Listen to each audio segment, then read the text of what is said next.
Principal de Litigios. Y hoy preparé una presentación y te agradecemos muchísimo, Carlos, esta hora que nos regalás, perdón, un poquito menos y me callo para dejarte hablar a vos, sobre temas legales, pero vinculados a la expansión e internalización de startups. Así que bueno, disfrútenlo. A Carlos lo conocemos mucho y le agradecemos una vez más que haya estado acá y que esté hoy acá para darnos un pantallazo. Gracias y dejo lugar a Carlos. Buenísimo. Muy buen día para todos y todas. Juan, Pablo, muchas gracias a ambos por el espacio, por la invitación. La verdad que un placer poder sumarnos a esta actividad y ver que hay tanto interés. La verdad es que de alguna forma no nos sorprende porque es algo que vemos, porque como decía Juan, estamos en la industria y vemos que a pesar del contexto en el que estamos, este tipo de operaciones continúa y continúa con muchísima fuerza. Son temas que están en el mercado y que generan un montón de empleo, valor, riqueza y realmente desde el estudio creemos en esta oportunidad como para el desarrollo de Argentina y de la región, y a eso es a lo que apostamos. Entonces, sin más, voy a pasar a una presentación como para que vayamos charlando de estos temas. Carlos, mientras que presentás, les quiero avisar a todos que si tienen preguntas las pueden ir dejando en el chat y vemos si te las vamos haciendo y vamos a intentar no interrumpirte, y si no al final va a haber un espacio de preguntas, así que las dudas que haya, los invitamos a dejarlas en el chat. Excelente. Bueno, ahí están viendo mi pantalla, calculo. Sí, se ve perfecto. Excelente. Bueno, entonces, decía que estos son temas que de alguna forma vemos que están candentes y generan interés, porque esto es lo que está haciendo que escuchemos hablar de estos unicornios argentinos como algunas empresas muy visibles, pero que además de esas hay miles de compañías que están generando los accionistas, para los socios, para los equipos de trabajo, para los clientes. Y todo esto es internacional porque por ahí estos proyectos se iniciaron en Argentina, pero hoy son compañías internacionales, y son internacionales porque tienen inversores, socios que están en distintos lugares, tienen equipos que están ubicados en distintos lugares, tienen clientes que están ubicados en distintos lugares, y eso hace que uno tenga que pensar en distintas estructuras y formas de encaminar estos proyectos, entendiendo que, digamos, por suerte veo mucha gente conectada, muchos amigos, gente que conozco y gente que sé que no está en Argentina, con lo cual, digamos, nos interesa, y como estudio nosotros acompañamos a muchas operaciones donde Argentina es un punto más en el mapa. Y entonces lo que vemos es que realmente para compañías como estas, que no compiten solamente, sino que compiten a nivel mundial, es sumamente importante ser eficientes también en su estructura corporativa, societaria, fiscal, porque si no lo hacen, sus competidores posiblemente sí lo estén haciendo y entonces estén ganando con eso un espacio de ventaja que en el largo plazo puede determinar quién es el ganador. Entonces, en el camino vemos que en proyectos que están en este estadio que vamos a discutir hoy, que tienen que ver sobre todo con proyectos que ya empezaron, que ya tienen un tiempo en el mercado, donde hay, como vemos acá, por ahí 3 socios iniciales que se sumaron a trabajar, por ahí como, digamos, y varias cosas que voy a contar tienen que ver con cuestiones de la realidad, donde, digamos, anécdotas, historias, casos reales donde nosotros trabajamos, donde, por ejemplo, 3 socios, donde hay un ingeniero, un diseñador, un programador, se juntan a hacer un producto o servicio, empiezan a desarrollar esto como un MVP, empiezan a ver que hay un potencial, suman algunos inversores cercanos, por ahí con su propio capital, por ahí con inversores que son friends and family, de pronto ingresan en una aceleradora que también invierte un poco para que puedan empezar a crecer un poco más, y se encuentran con que realmente están en un mercado que es de alto crecimiento, donde hay mucho interés que pueden despertar de clientes y clientes potenciales a nivel internacional, y esto hace que se den cuenta que realmente hay una oportunidad que tienen para atacar y que esta oportunidad tiene un paréntesis, hay un espacio de oportunidad donde si no van ellos seguramente vas a otro. Y un poco este es el sentido de pensar en esto de que es de estructuración y negociación en rondas de inversión, porque estamos hablando no solamente de compañías que tuvieron acceso a algún financiamiento, como decía antes por ahí, de los propios socios, de estos friends and family,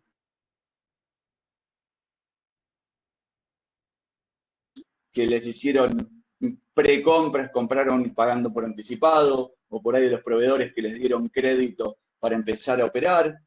En algunos casos accedieron a créditos bancarios y también a subsidios ANR de gobierno, que también lo menciono porque este es un momento donde a raíz de la pandemia y del COVID y hay muchos esfuerzos de gobiernos para generar liquidez en el mercado que se están viendo, por un lado, directamente impactando en la bolsa en general, pero también en operaciones como esta, donde hay gobiernos que mantuvieron fondos para coinvertir con fondos privados. Y esto, por ejemplo, digamos, en Argentina, con todas las cuestiones que ya conocemos, pasamos del FONSE a estar redefiniendo cómo va a continuar esa política, pero, por ejemplo, en Chile sigue habiendo fondos que están muy activos y nosotros estamos acompañando, recibiendo fondos en Chile de gobierno, y entonces lo levanto porque me parece que es un tema muy interesante como para que empiecen también muchos de ustedes a ver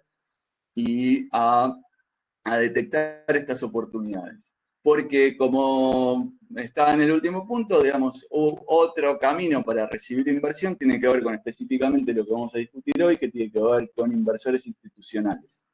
Entonces, cuando hablamos de inversores institucionales, estamos hablando de inversores profesionales, que están organizados donde justamente su objeto de negocio es la inversión, y es la inversión en proyectos de este tipo, como los que estamos discutiendo, y ese justamente es el fin de ARCAP, la asociación por la cual estamos reunidos hoy, que lo que hace es agrupar inversores profesionales en Argentina, con lo cual, digamos, todos conocemos los problemas que hay en Argentina y en la región en cuanto a acceso a financiamiento para pymes, pero lo que tenemos que ver es que realmente cuando estamos hablando de proyectos de este tipo, hay financiamiento. Hay financiamiento y hay muchas entidades, fondos, que algunos son corporativos y dependen de empresas que los formaron y que entonces estos fondos de alguna forma tienen como objeto generar productos o servicios que se complementen con los productos o servicios de estas empresas, o tener llegada a los clientes de estas empresas, como tenemos casos de Guaira, el fondo de Telefónica o el fondo de Mercado Libre, por citar, o Eclos, de Quilmes, por citar algunos ejemplos nada más. Y por otro lado también tenemos fondos que son más amplios, que tienen inversores particulares que deciden invertir y no hacerlo directamente, porque también requiere un montón de esfuerzo ponerse a ver cómo, y ver en qué estadio están estas compañías y entender qué es lo que hacen. Entonces muchos inversores deciden ir a través de fondos. Y estos, hay distintos fondos que tienen objeto de invertir en determinados tipos de compañía. Entonces, la idea es que justamente ustedes vean un poco qué fondos hay.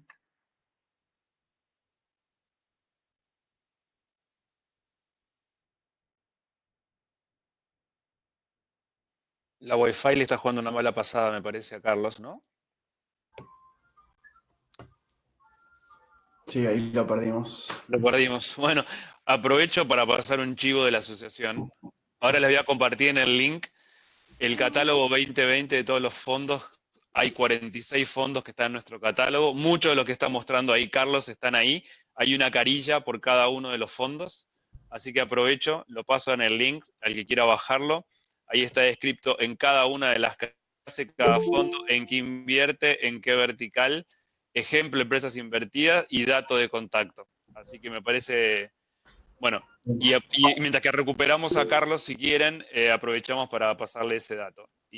Juan, si querés, mientras dejar también la web de ARCAP como para que puedan ubicarlo. Sí, con todos los estudios, ahora lo hago. Ahí está volviendo Carlos o se bajó definitivamente. Ahí se bajó seguro para volver. Bueno, y aprovecho, yo también les voy a compartir una cosita. Acá tenemos un formulario abierto desde Área 3. Estamos llevando adelante distintos programas de innovación abierta. Justo estamos en una convocatoria. Estos programas constan de trabajar con corporates, en este caso con Peugeot y Citroën, que es PSA Group. Nosotros buscamos soluciones en los startups, en los emprendedores de base tecnológica que se puedan aplicar a problemáticas de la compañía. Así que acá les voy a dejar un formulario donde van a poder llenar los que son startups o compartirlo esto con algún startup o emprendimiento de base tecnológica para que pueda ser parte de la comunidad Área 3 y lo podamos considerar con que sea una solución. No hace falta que estén en Buenos Aires ni en Argentina, y esto es para toda la región. Juan. Y sí, y también quería decirles que la charla, bueno, ahora cuando volvemos a Carlos, y la de Oster, que fue la semana pasada, que fue por temas legales, la que viene la va a dar Carlos Malumián, es un tema netamente impositivo, pero va a estar muy interesante porque casi todas las preguntas el martes pasado eran sobre temas fiscales y cuánto cuesta armar una holding y dónde hacerla, en qué lugar hacerla, si es BVI, si es Estados Unidos, o sea, no es, digamos, no está prohibido hacerla afuera, pero bueno, algunas tienen unas ventajas impositivas, siempre obviamente que se declaren, y eso es lo que obviamente siempre pregonamos, pero no tiene que ver, es dependiendo de cada negocio, ¿no? Pero es qué diferentes estructuras se pueden armar lo más simple posible, sobre todo para que le cueste menos a los emprendedores. Todos quieren gastar el dinero en su negocio, en más tecnología y no en temas legales. Vemos. Entonces el martes que viene Nicolás Malumián, de Malumián Abogados, la semana que viene va a estar hablando sobre el tema. ¿Sí? ¿No volvió Carlos? Le No, damos, todavía. lo voy a tratar de llamar, le damos un minuto y le pedimos disculpas, pero no quiero dar la marca, tiene la misma marca que yo en casa bueno, del servicio de internet. Telecomunicaciones. Y yo le dije, conectate con el celular. Yo desde que hacemos estos encuentros siempre me doy internet con el celular porque siempre falla. Y el problema de los microcortes es que te saca. Así que bueno, voy a intentar recuperarlo a Carlos. Un minuto nada más les pido y pido disculpas. Bien, mientras tanto acá también les dejo en el chat el link al canal de Área 3, de YouTube de Área 3, donde van a ver, como decía Juan, esta charla subida en unos días seguramente y las anteriores que hemos hecho junto con ARCAP y otros espacios de capacitaciones. Van a ver, nosotros hoy desde Área 3 estamos llevando adelante entre 2 y 3 Instagram, hacemos entrevistas a distintos actores del ecosistema emprendedor, tanto públicos como privados, así que ahí van a ver las entrevistas. Después hay capacitaciones, hay webinars con Google Argentina sobre Google Ads, sobre Google Cloud. Hay algunas cuestiones con Facebook Argentina también hablando sobre comunidades. Bueno, hay un mix ahí de contenido que navéguenlo un ratito, quizás algo les pueda ser útil. Y después, bueno, le vamos a estar enviando un mail con la presentación esta. Esperamos podamos remontar con Carlos la charla. Le vamos a enviar la presentación y un formulario de feedback y el resto de los eventos que quizás vamos a ir teniendo en la semana.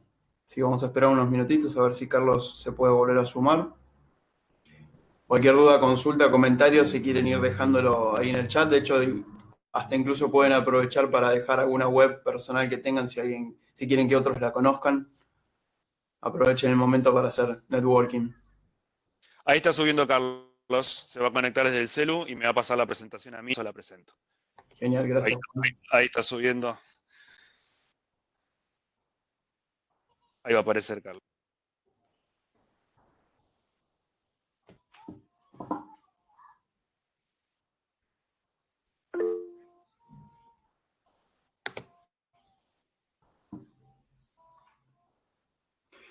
Jorge, ahí con respecto a lo que me consultás, si está vinculado a la vertical de transporte y movilidad, no necesariamente. Hoy se están buscando soluciones en 3 áreas principales de la compañía, de PSA Group, esto de Peugeot y Citroën.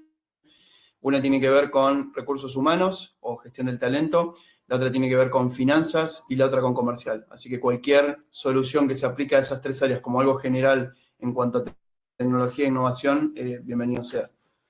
Ahí lo tenemos a Carlos.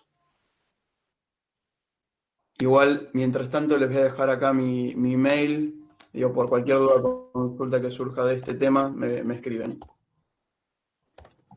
¿Listo, bueno, Carlos? Seguimos. Ya tengo la presentación, Carlos, así que ahora la subo. Bárbaro, gracias. Disculpen la desconexión, mucho para agradecerle a Fivertel. Bueno, entonces estábamos diciendo la importancia de conocer justamente a los inversores existentes y cómo ustedes podrían tener un fit común con estos inversores, entender, digamos, en cada uno de estos inversores en qué invierte, en qué estadio de los fondos están, y a partir de eso buscar alinearse y buscar inversores que estén alineados justamente con su estadio y con su propuesta, porque hay inversores que invierten en distintos estadios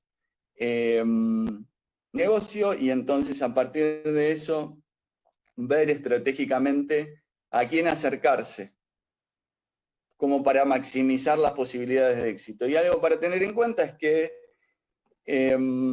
digamos, para acercarse en qué estadio debería estar una compañía que busca una inversión de este tipo de un fondo, porque por ahí no es momento de acercarse a un fondo, a una inversión institucional, un fondo que invierta en series A, por ejemplo, de inversión, como estamos hablando ahora, sino que sea momento para acercarse a inversores más cercanos, como podrían ser familiares o aceleradoras, en todo caso que inviertan en estadios iniciales si ese fuera el caso. Pero una vez que ya recorrieron ese camino y que están lo que se llama investment ready, esto es una compañía que está lista para recibir inversión, ¿sí?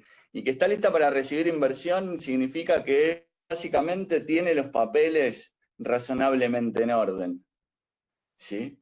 Entonces, si que tiene los papeles razonablemente en orden, a ver, avanzar un poquito más, Juan. Hasta la 8, ponele.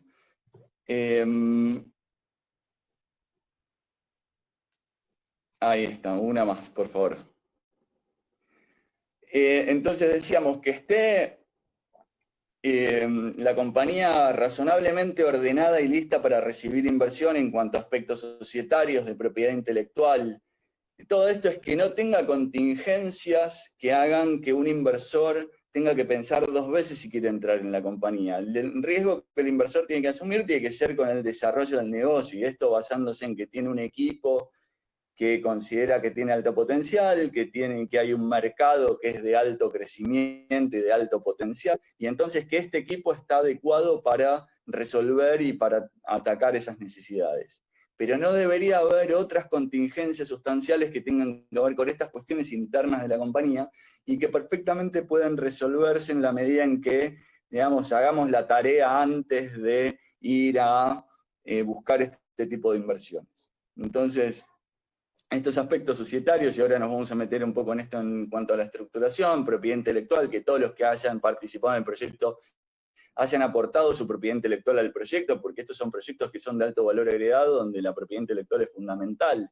Y entonces es fundamental que todas las personas que hayan participado del proyecto estén aportando también su propiedad intelectual al proyecto, porque si no habría, digamos, algo justamente ahora como una cadena de frío de una vacuna que se rompió, donde realmente hay una contingencia que puede ser muy grande para la compañía y donde un inversor seguramente se lo plantee 2 veces y entonces decida ir por el proyecto que no tenga estas contingencias. También lo mismo desde lo laboral, digamos, no estar acumulando, vivimos en Argentina, muchos proyectos empiezan o desde la informalidad o empiezan con prestaciones de servicio, pero en definitiva, digamos, hay que conocer las contingencias que eventualmente se fueron acumulando porque, como decíamos, los fondos no van a querer invertir para que se paguen contingencias anteriores en general. Lo mismo con litigios que puedan existir, con cuestiones fiscales, y ahora nos vamos a meter un poquito más, y el martes que viene se va a discutir un poco más ese tema también. Y lo mismo en cuanto a las operaciones. Por ejemplo, ahora está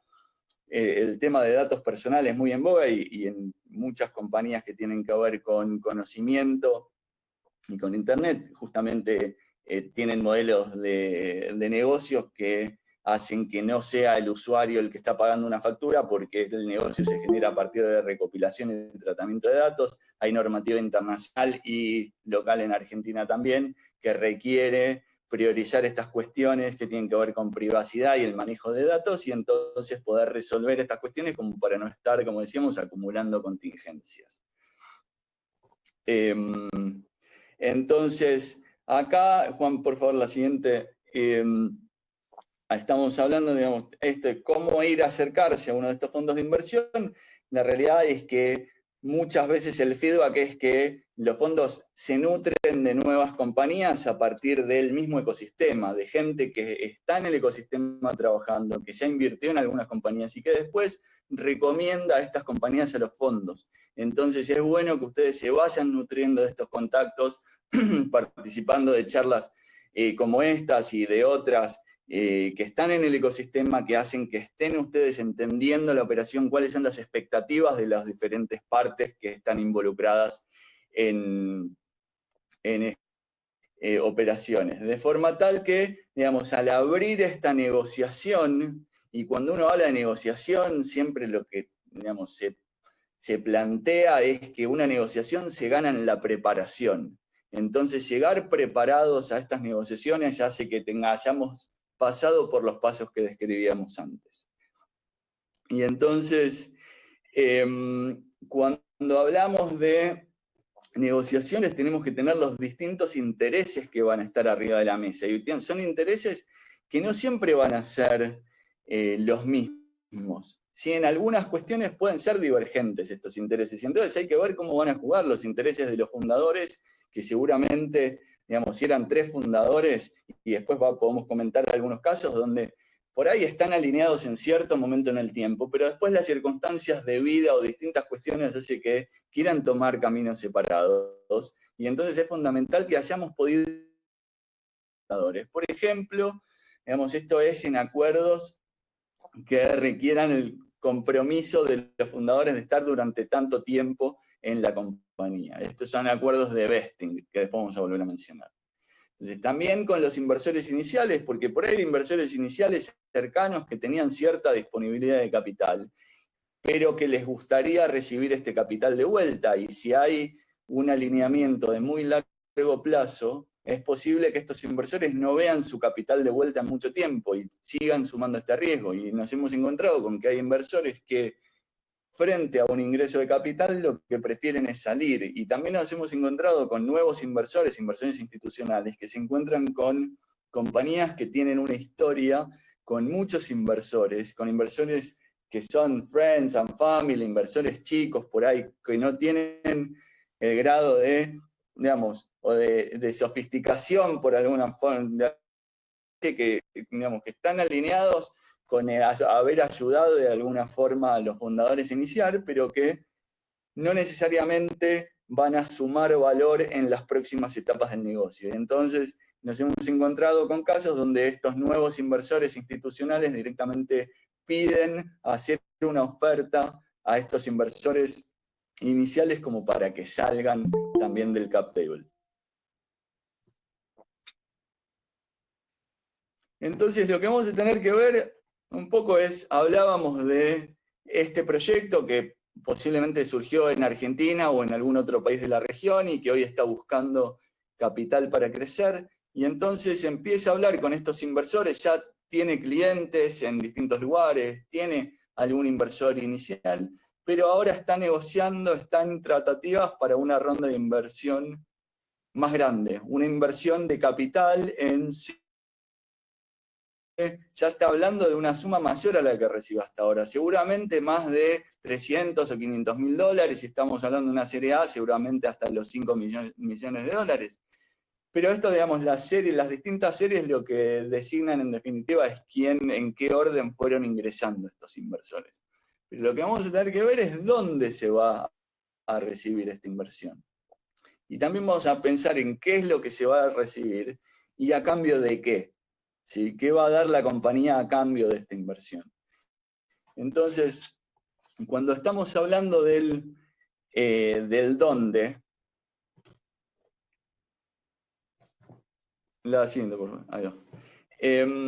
De dónde, lo que tenemos que tener en cuenta es que, digamos, si bien el proyecto posiblemente surgió en Argentina o en algún país de la región, cuando estamos hablando de compañías que pasan a ser internacionales, no necesariamente la inversión tenga que ser recibida en el mismo país donde el proyecto se originó, ¿sí? Y para esto vamos a tener que tener en cuenta distintos aspectos de la inversión, ¿sí?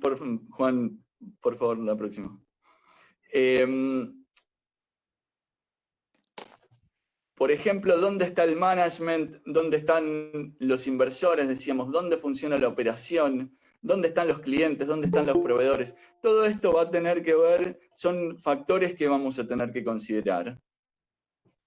Como también, digamos, aspectos de la legislación de las distintas jurisdicciones donde estemos pensando en posibilidad de tener esta sociedad. Entonces, por un lado, los aspectos corporativos que tienen que ver con la responsabilidad de los socios por estas sociedades, por otro lado, y que hoy nosotros los argentinos conocemos muy bien, en las restricciones cambiarias que pueda haber en una. Por otro lado, ¿qué requisitos vamos a tener después de otra legislación que requiera cumplimiento, como de otras legislaciones, que tienen que ver también con lo fiscal, pero que tienen que ver con legislación, por ejemplo, de Know Your Client, donde los bancos puedan pedir información de operaciones, y legislación que tiene que ver también con prácticas anticorrupción, y entonces todo esto tenemos que entender que es en donde estemos haciendo esa sociedad, también es legislación que se va a aplicar a la sociedad en la que estemos haciendo, y seguramente también al resto de las sociedades del grupo. Entonces, hablando un segundo, digamos, del régimen fiscal, vamos a tener que tener en cuenta el régimen local, también cómo las distintas sociedades del grupo van a interactuar entre sí.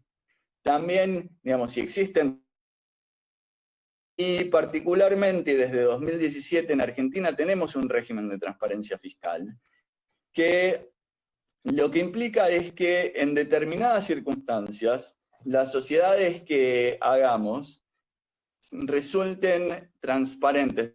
Por favor, la próxima. Y entonces, por más que hagamos una sociedad, de pronto los socios tengan que reconocer los resultados de esta sociedad como si los hubieran recibido directamente. Y este es un tema importante porque también muchas veces nos encontramos con que vienen clientes o potenciales clientes diciendo voy a hacer una sociedad en Delaware, o ya hice una sociedad en Delaware, o ya hice una sociedad en determinado paraíso fiscal. Y de pronto hay una persona que controla esta sociedad.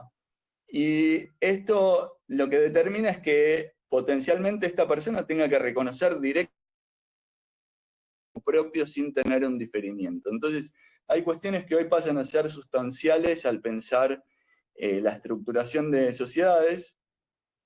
La próxima, por favor. Y que tenemos que pensar en cómo encaminar. Entonces, decíamos el qué va a recibir la compañía. Y una cuestión, digamos, a tener en cuenta es que cuando hablamos de inversiones, en general estamos hablando de dos elementos básicos, o digamos, uno puede invertir en algo y dar un préstamo, dar un crédito, y entonces la otra parte se convierte en un deudor que tiene que devolver el capital más un interés, y acá quiero mencionar como que hay ciertas líneas de crédito para proyectos que se están abriendo que tienen específicamente estas características, que son préstamos para proyectos.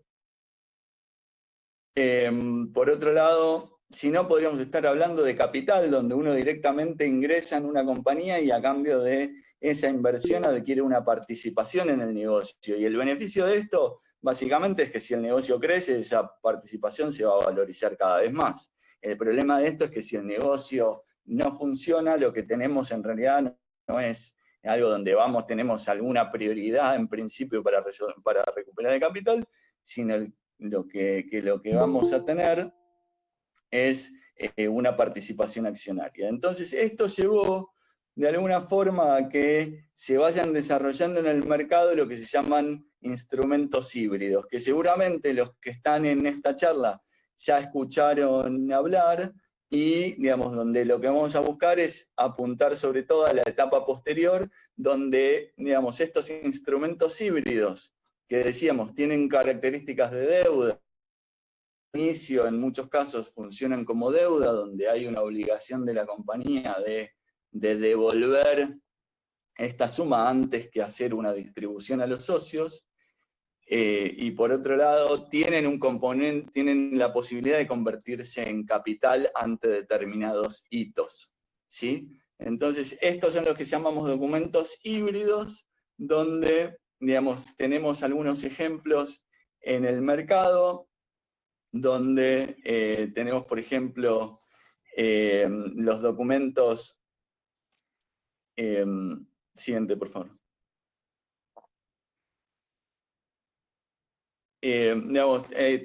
Decíamos que estos documentos híbridos lo que permiten es evitar ciertas cuestiones que requieren discutir una inversión de capital que llevan mucho tiempo y mucho esfuerzo, y por eso es que se decide postergarlas mediante estos instrumentos híbridos. Y en esto un poco nos vamos a meter en un momento, pero digamos, estas cuestiones tienen que ver con definir una evaluación de la compañía, definir preferencias para estas inversiones, definir qué pasa frente al ingreso de nuevos inversores potencialmente, definir ciertas protecciones para los inversores y determinar qué derechos políticos van a tener los inversores también.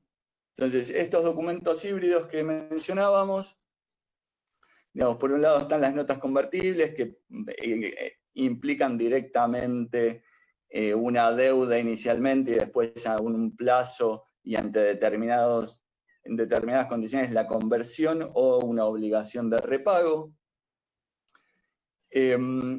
Pero ante determinados eventos, como es esto que se llama un Exit Equity Financing, una futura inversión de capital, que es justamente en lo que nos vamos a meter, o ante una existe esta conversión.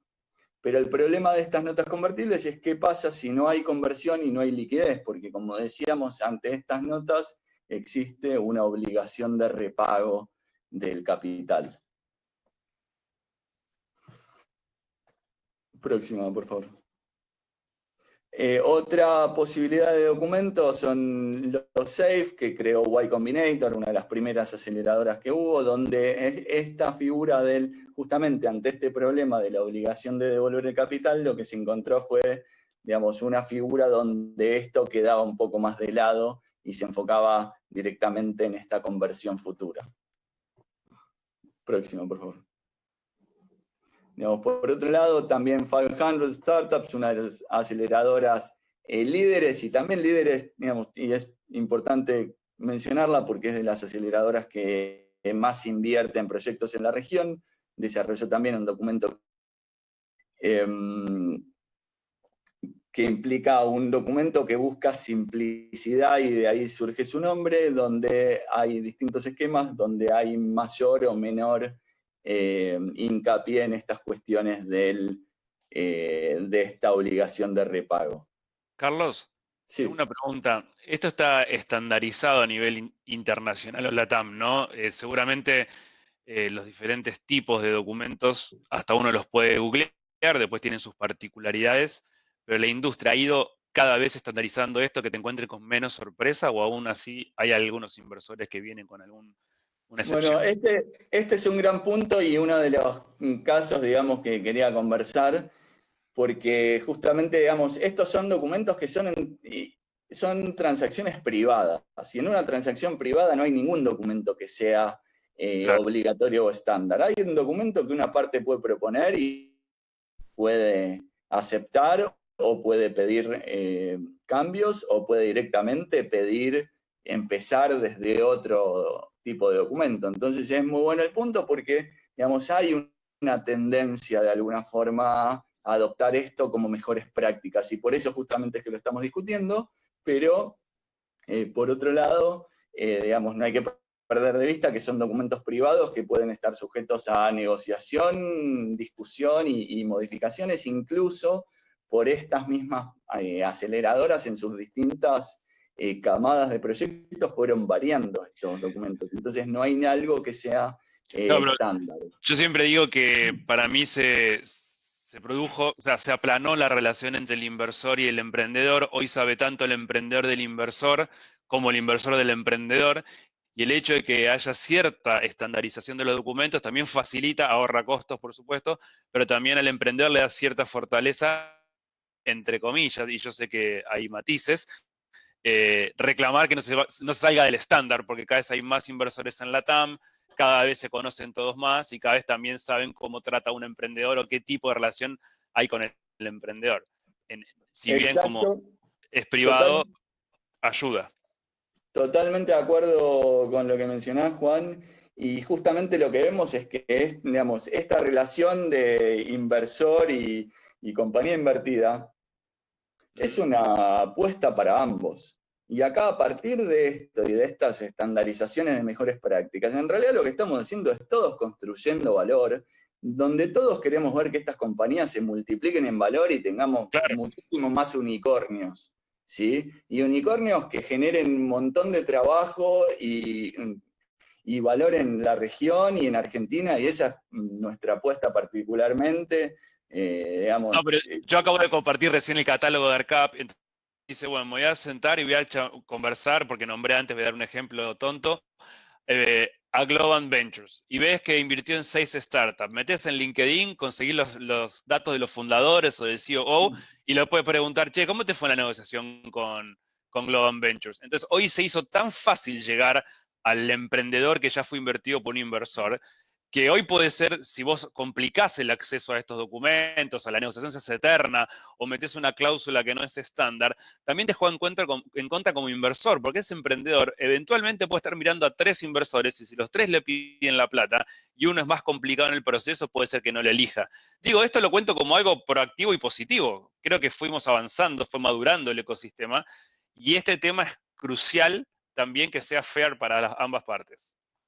Y dejo de interrumpir, perdón, pero me apasiona el no, tema. por favor, buenísimo tus aportes, gracias. Te dejo continuar y sigo pasando planilla, Dale, la dale, plantilla y que me gracias sale. por el apoyo, Ya te lo después voy a cobrar. arreglamos. Decíamos, digamos, un poco las características de estos documentos, también los de 500 Startups, y donde una cuestiona algo para mencionar es esto MFN que está mencionado, es una cláusula de nación más favorecida, donde lo que plantea básicamente es que cualquier acuerdo que se haga posteriormente, que sea más beneficioso, el inversor podría tener la opción de adecuarse a ese tipo de documentos. Entonces, pasen por favor. Entonces, la característica común de este tipo de documentos híbridos, decíamos, es que implican una conversión frente a esta Next Equity Financing a la que nos vamos a enfocar ahora, y que tiene que ver con esta ronda de capital. Y entonces, en función a cómo hayamos definido estos documentos anteriores y estas inversiones anteriores de la compañía, van a ser qué derechos tengan estos inversores en la próxima ronda. ¿Sí? Entonces, acá lo que tenemos, digamos, hay dos variables, dos variables principales a tener en cuenta. Por un lado es, digamos, a partir de la inversión que hagan estos inversores, como formas de evitar, decíamos, definir una evaluación en un estadio anterior, lo que se hace es poner una evaluación máxima que se aplique a esos documentos. Y entonces esa evaluación máxima va a funcionar para calcular la cantidad de acciones que estos inversores en instrumentos híbridos reciban al momento de conversión por esta siguiente ronda de inversión. Eso por un lado. Y por otro lado, como una alternativa, también una variable que puede jugar en paralelo a este tope de evaluación es una variable de descuento sobre la evaluación que ahora sí fina en la próxima ronda. Entonces, de esta forma se va a calcular la participación que reciban estos inversores anteriores. Entonces, decíamos que el valor de estos documentos híbridos justamente viene dado porque permiten simplificar operaciones. Simplificar operaciones que si no pueden ser muy caras, y sobre todo en la medida en que estemos hablando de otras jurisdicciones, por ejemplo, digamos, y mencionaba antes, donde mucha gente por ahí viene planteando directamente hacer su sociedad en Estados Unidos, donde hay que ver qué tipo de operaciones, dónde están los inversores, porque posiblemente por la legislación aplicable, por el costo de operación y demás, Estados Unidos pueda no ser la primera opción, ¿sí? Entonces, por lo menos tenemos que considerar eso como una posibilidad, como para poder después avanzar con el resto de los pasos y vivir con las consecuencias de las decisiones anteriores. Entonces, pensando, una menos, por favor. Pensando en estos pasos para las inversiones, tenemos que tener en cuenta, decíamos, cuando vamos a acercarnos a uno de estos fondos de inversión, que va a haber este periodo de información inicial y este periodo, este acercamiento también que mencionaba Juan, donde podemos buscar justamente las características de estos fondos y entender a partir de hacer nuestra propia investigación en dónde están parados estos fondos, en qué tipo de compañías invierten, en qué tipo de operaciones invierten, qué plazo tienen por delante para invertir, si ya invirtieron en otras compañías que están en el mismo foco que nosotros o ya invirtieron en competidores. Todo esto nos va a dar información útil como para pensar en cómo manejar la relación con estos inversores. Pero a partir de hacer una presentación y que exista un interés por parte del inversor y de la compañía en avanzar con una potencial inversión, lo que vemos es que se empieza a intercambiar información. Y un poco la idea es, en estos intercambios iniciales, tenemos feedback de distintas operaciones con inversores que dijeron, no me traigas un NDA como primera cosa, porque yo compañías veo todos los días, y no estoy en el negocio de robar ideas, sino que estoy en el negocio de invertir. Entonces, mucha gente que va a decir, mi primer documento a firmar no va a ser un NDA. Primero veamos si hay interés mutuo en avanzar y en base a eso avanzamos. Y entonces ese sí puede ser un momento para firmar un acuerdo de confidencialidad, un non-disclosure agreement, donde las partes acuerden que la información que se va a compartir es confidencial. Y esto, digamos, en el marco también puede estar dentro del documento como un documento separado, un term sheet donde se discuta ya cómo sería una operación potencial a hacer entre las partes. Y ahora nos vamos a meter un poco en ese documento, pero digamos, tener en cuenta que digamos, los pasos que van a seguir son a partir de esto, de tener un term sheet y de tener que se ingrese a hacer un proceso de due diligence, de análisis más completo de la compañía, va a entrar también este proceso de negociación de términos en concreto de la operación, de negociación de documentos. Y recién después, y una vez cerrado todo esto, pasamos a un closing, al cierre de la inversión. Carlos, te digo que nos quedan pocos minutos, pero nosotros de nuestra parte nos podemos quedar un poco más y nos vamos a extender unos minutos más. Pero bueno, te quería avisar que hay que meterle un poco de... No es decir rápido porque está muy interesante el tema y yo me quedaría más tiempo, pero bueno, a los que están escuchándonos, esto se está grabando y si tienen que bajar por algún motivo profesional, pero obviamente cuando quieran, pero nos vamos a sacar un poquito de tiempo más porque está muy bueno el tema y creo que lo amerita. Buenísimo, gracias Juan.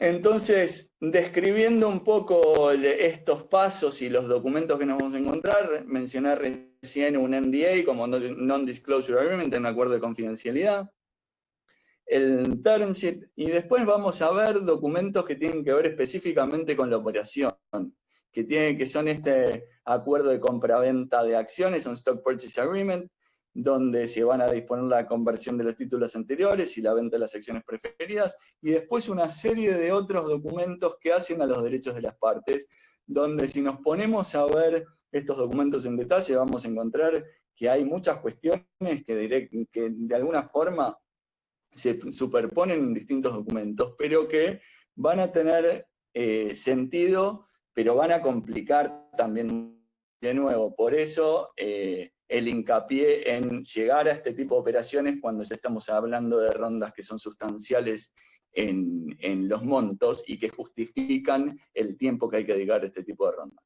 Pero que, digamos, decíamos, este tipo de estos documentos van a tener que ver con los derechos y las obligaciones de las partes y con asegurar que ciertas obligaciones, por ejemplo, se cumplan en relación a los derechos de voto que se otorgan a los inversores y a ciertas decisiones que las partes se comprometen y entonces directamente acuerdan cómo se van a decidir, a los derechos que van a tener los inversores sobre información, a la toma de decisiones y demás. Pasemos, por favor. Entonces, mencionaba, vamos a entrar rápidamente en cada acuerdo de información confidencial, donde justamente la compañía va a estar dando información que hace a su valor, al valor que fue construyendo en el tiempo, y donde tiene interés en que esta información no se difunda. Y entonces esto es importante establecerlo, y hay variables que, digamos, donde hay muchas diferencias. Esto por ahí uno ve distintos acuerdos y cree que son todos iguales, pero cuando empieza a ver los detalles ve que hay diferencias sustanciales en cómo se define la propiedad intelectual y en qué puede quedar cubierto o qué no, por qué plazo esta propiedad intelectual va a estar cubierta, si hay limitaciones específicas en cuanto a lo que se puede hacer o a quiénes se puede compartir esta propiedad intelectual en relación al análisis que se va a hacer y al uso que se le va a dar a esta propiedad intelectual, y ley aplicable y jurisdicción. ¿A dónde tendríamos que ir eventualmente a pelearnos por la aplicación de este acuerdo? Entonces, pasando al documento sustancial de estas rondas de inversión, entramos en lo que mencionaba como term sheet, que es el documento que de alguna forma va a establecer la estructura de toda la operación, pero que deja varias variables abiertas. Y abiertas porque todavía las partes no tienen toda la información. El inversor hasta ahora, hasta el term sheet, lo que dijo es, a mí me interesa invertir en esta compañía, pero hay un montón de cosas que no conozco. Entonces le voy a empezar a dedicar esfuerzo a entender esta operación, pero de alguna forma quedo abierto o dejo la posibilidad de decidir no avanzar. El tema es, entonces, cómo definir estos acuerdos, y hay espacio para negociación en estos términos donde se defina, por ejemplo, qué pasa si la operación avanza y qué pasa si la operación no avanza, ¿sí? Entonces, por ejemplo, muchos de estos acuerdos se establecen como no vinculantes, excepto ciertas obligaciones que ver con un plazo de exclusividad para el inversor, donde la idea es que si el inversor va a estar dedicando tiempo sustancial en invertir, va a invertir tiempo sustancial en analizar esta compañía, la compañía no esté a la vez haciendo un bidding contest y hablando con distintos inversores en esa instancia en la que el inversor por ahí está haciendo un análisis más de fondo, ¿sí? Pasen, por favor.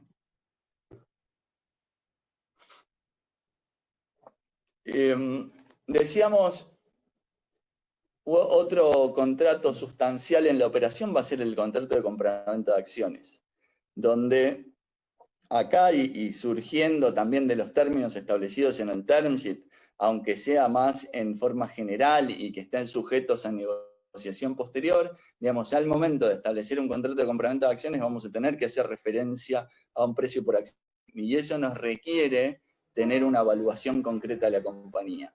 Y tener una evaluación concreta de una compañía de este tipo, como veníamos diciendo, un startup que está en crecimiento, que tiene un mercado potencial que se está expandiendo, pero que, digamos, de alguna forma está en sus primeros pasos, tampoco es fácil, porque los emprendedores, los founders de esta compañía, van a estar mirando el potencial que tiene la empresa, por un lado, y todo lo que ya construyeron. Y los inversores van a estar mirando también todo lo que falta invertir y todo el crecimiento esperado, y van a querer entrar a la mejor evaluación posible, a una evaluación lo más chica posible, de forma tal de poder capitalizar después frente a un crecimiento de esa evaluación. Y justamente tener una ganancia a los inversores al momento que esta compañía se venda, ¿sí? Entonces, ahí, porque, digamos, hay distintas formas de evaluación de las compañías que tienen que ver, por un lado, con ver comparables, y ver comparables muchas veces es difícil porque estamos hablando de transacciones que son privadas, pero también lo que se pueden ver es, por ejemplo, a qué múltiplos cotizan compañías similares en la bolsa.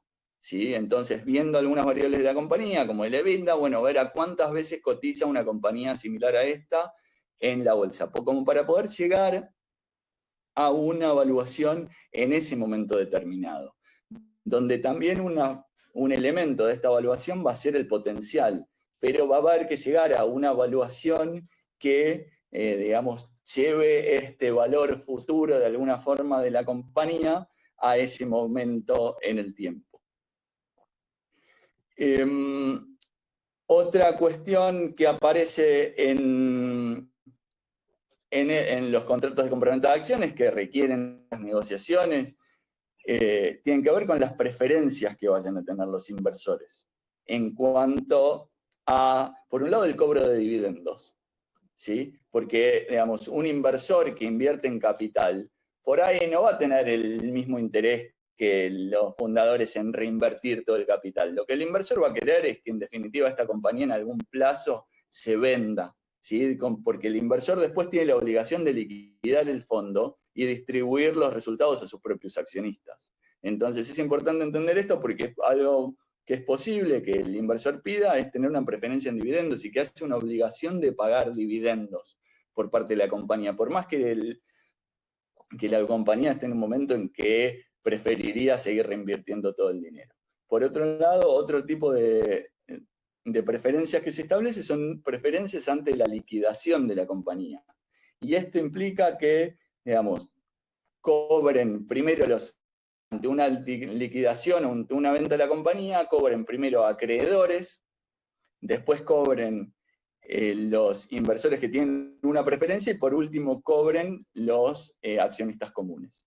Y hay distintos puntos para negociar también en cuanto a estas preferencias en cuanto a una liquidación, porque hay preferencias en donde los inversores van a participar una vez por su preferencia, por el monto sobre el cual tienen la preferencia, y después se toma como que las acciones se convierten en acciones comunes y se vuelve a tomar en el cálculo de su porcentual. Entonces, esto es importante porque son variables que hacen al valor económico del acuerdo para el inversor y, por otro lado, hacen al valor económico a cambio de qué que mencionábamos hace un momento. Entonces... Perdón, Carlos, ya estamos a tiempo, nos quedamos 10 minutos más, pero tratemos de finalizarlo, si querés, en estos últimos minutos. Dale, lo tengo en mente, estamos por cerrar, estamos llegando al final. Gracias, Juan. Gracias. Sí, no, aparecen por ahí más diapositivas, pero estamos cerca al final. Gracias. Otro punto que mencionaba es el de la antidilución, donde lo que se toma en cuenta es qué pasa cuando ante una ronda posterior, que se hace con una evaluación menor a la ronda en la que ingresó el inversor. Y en esos casos se pueden haber negociado esta cláusula que lo que hace es otorgar acciones en forma gratuita o da un menor valor al inversor para reconocer esa evaluación menor de un inversor que entró con posterioridad. Vamos. También cuestiones a tomar en cuenta es qué derechos van a tener estos inversores, sea en relación a la información que van a obtener, las auditorías que se van a hacer, en cuanto a derechos de voto, si van a tener un espacio en el directorio o no, o a cambio van a tener un veedor, alguien que pueda tener acceso a toda la información de directorio, pero no pueda votar directamente en el directorio. ¿Qué cuestiones, digamos, la cantidad de acciones, si van a tener derecho a voto o no en asamblea, y fundamentalmente ciertas decisiones especiales donde se ve que muchas veces un inversor que lidera una ronda de inversión quiere tener su voto para aprobar ciertas decisiones. Y esto termina funcionando como un derecho de veto de ciertas decisiones que la compañía va a necesitar la aprobación de este inversor para poder avanzar, que tienen que ver con cuestiones sustanciales. Y acá hemos discutido muchas veces con inversores limitar esto específicamente a temas que realmente sean potencialmente perjudiciales en sus derechos, sino Siguiente, por favor. Otra cuestión fundamental tiene que ver, en este tipo de acuerdos, tiene que ver con las limitaciones a la transferencia de las acciones del inversor y a las limitaciones a la transferencia de las acciones de los fundadores.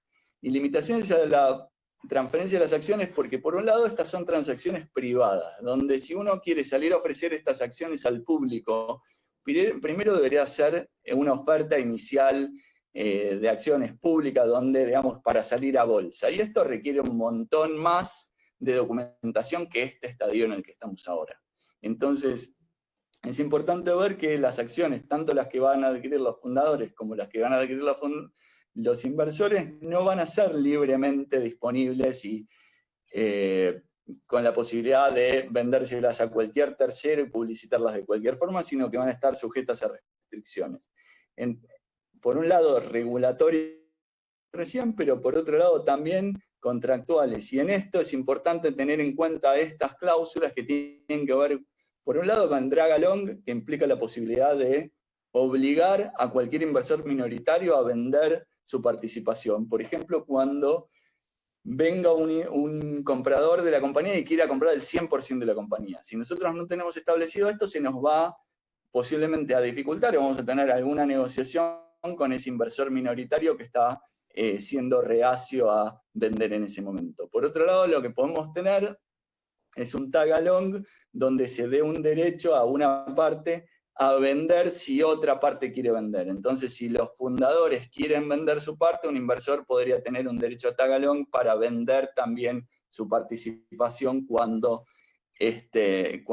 los socios mayoritarios estén vendiendo. Por otro lado, hay derechos de preferencia y derechos de right of first refusal que implican a que si la compañía hace una nueva ronda, poder mantener la participación. Podrá continuar invirtiendo en futuras rondas de inversión de manera tal de mantener el porcentaje de la compañía que teníamos. Y por otro lado, que si alguien quiere vender sus acciones, primero nos tenga que venir a preguntar a nosotros, como socios partes ya de la compañía. Por otro lado, lo que muchas veces se hace es también poner un freno en caso que algún inversor que compita con un inversor inicial que invirtió estratégicamente en la compañía quiera invertir. Y entonces dar eso como una de estas cuestiones sujetas a una preferencia por los otros socios. Avancen, por favor. Digamos, en los contratos nos vamos a encontrar con representaciones que tienen que ver con manifestaciones que las partes dicen que son ciertas, las cuales dan una garantía de alguna forma personal, porque en caso de ser inválidas, de no ser ciertas, estarían incumpliendo con el contrato, ¿sí? Y, digamos, de alguna forma esto tiene que ver con esto de estar declarando cuestiones que son ciertas, tienen que ver con este investment readiness que mencionábamos al principio, donde la compañía justamente lo que dice es estoy lista para recibir inversión. Y la compañía está correctamente constituida, no hay otras actividades que no sean las del proyecto, no hay otros acuerdos que sean los que estamos informando, y si hay contingencias las estamos informando también. Por otro lado, el inversor también va a tener que hacer ciertas representaciones, y es bueno que ver, digamos, si son inversores institucionales, hay muchas cosas de estas que van a estar directamente puestas, pero con distintos inversores hemos tenido negociaciones en relación a esto, porque, por ejemplo, estas acciones tienen que ser como inversión propia. Por más que el inversor tenga sus propios inversores en el fondo, el inversor no debería estar comprando estas acciones directamente para disponer de ellas o vendérselas a un tercero. Casi llegando al final, entonces, quiero, y solamente 6 minutos fuera del horario, mencionar un par de situaciones, digamos, abrir directamente, no veo yo acá si hay alguna pregunta que quieren que resolvamos. ¿Hay preguntas? Sí, va a haber mucho, pero estamos fuera de horario, así que si querés termina vos con tu presentación y si alguno se quiere quedar, nos quedamos contestando preguntas.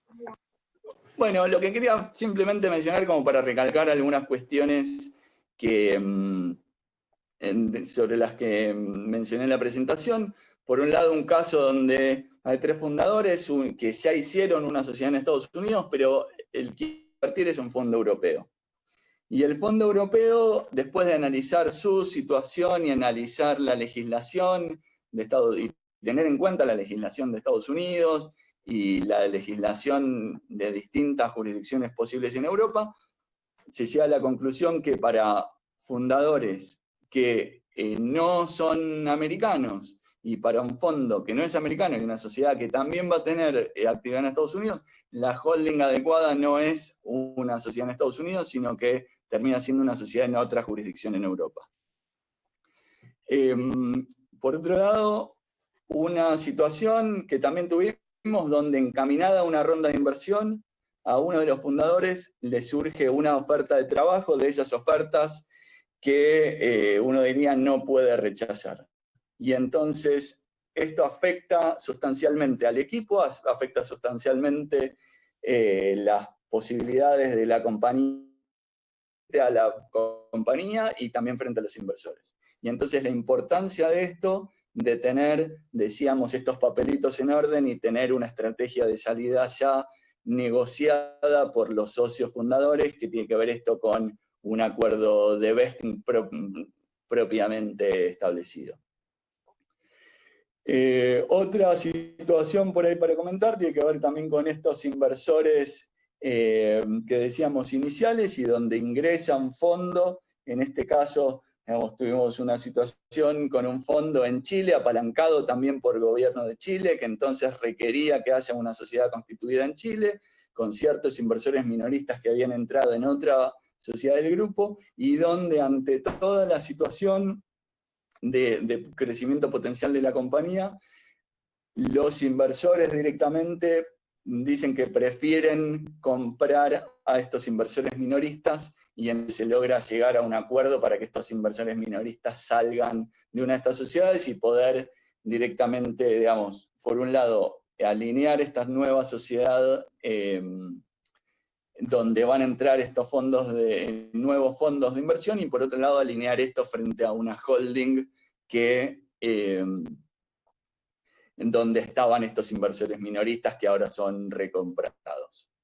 Y por otro lado, y para recalcar también esto que mencionaba Juan, de los inversores que piden por ahí requisitos que están fuera de lo usual, nos hemos encontrado con algunos inversores institucionales, en algún caso puntual, sobre todo donde en el marco de encaminar una ronda iban a hacer un préstamo de alguna forma por estos títulos híbridos, pero que estaban requiriendo una garantía personal de los fundadores. Y esto de alguna forma termina siendo en muchos casos un deal breaker, porque el fundador que está arriesgando su tiempo y no quiere además hacer un aporte arriesgando sus bienes y su patrimonio personal. Así que bueno, muchísimas gracias por quedarse estos 10 minutos de más, disculpen la interrupción. Te exprimimos, Carlos, gracias a vos, en verdad, por haber hablado una hora de corrido. Bueno, creo que hay infinitas preguntas, con lo cual yo lo que invito, me parece, es que los que estén muy interesados en alguna pregunta puntual te contacten. Vamos a mandar la presentación con tus datos de contacto y quedan varias instancias a futuro. Yo creo que se abren muchas aristas para hacer algunas nuevas presentaciones de temas puntuales. Me parece que el NDA y el term sheet dar a hablar una hora. O sea, quizás podemos el día de mañana armar otra actividad con temas más puntuales, porque esto fue un pantallazo general de todos los temas, pero hay algunos que son claves en la vida del emprendedor, por lo menos el primer term sheet. Creo que eso es un gran tema para poder desmenuzar en otra actividad. ¿Te parece? Excelente, como te decía hace un rato, estos temas son para una charla de 1 hora o para hacer una materia de 1 año o para trabajar toda la vida, como es en nuestro caso.